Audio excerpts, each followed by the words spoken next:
তীব্র তাপপ্রবাহ ও সম্ভাব্য পানি সংকটের আশঙ্কার মধ্যেই সিন্ধু পানি চুক্তি ইস্যুতে ভারতের বিরুদ্ধে কড়া অবস্থান নিয়েছে পাকিস্তান। ইসলামাবাদে অনুষ্ঠিত এক আন্তর্জাতিক সম্মেলনে দেশটির নেতারা দাবি করছেন, এ চুক্তি কার্যকর না করলে শুধু দক্ষিণ এশিয়ায় নয়, দ্বিতীয় বিশ্বযুদ্ধ পরবর্তী আন্তর্জাতিক ব্যবস্থার ভিত্তিও প্রশ্নের মুখে পড়তে পারে।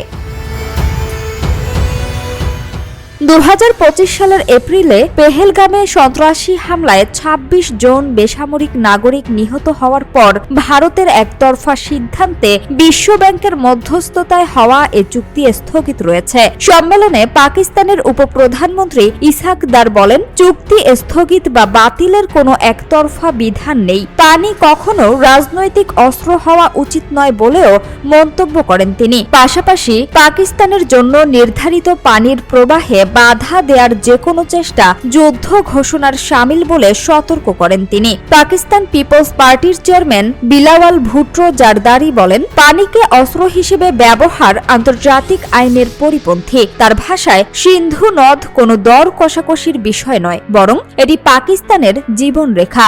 দেশটির মন্ত্রী মুসাদ্দিক মালিকও দাবি করেন, সিন্ধু পানি চুক্তি অতীতে একাধিক যুদ্ধের মধ্যেও টিকেছিল, তাই এ চুক্তি ভেঙে গেলে আন্তর্জাতিক চুক্তিগুলোর বিশ্বাসযোগ্যতাও প্রশ্নের মুখে পড়বে। একই সঙ্গে চেনাব নদীতে পানির প্রবাহ কমিয়ে দেওয়ার অভিযোগও তোলে ইসলামাবাদ।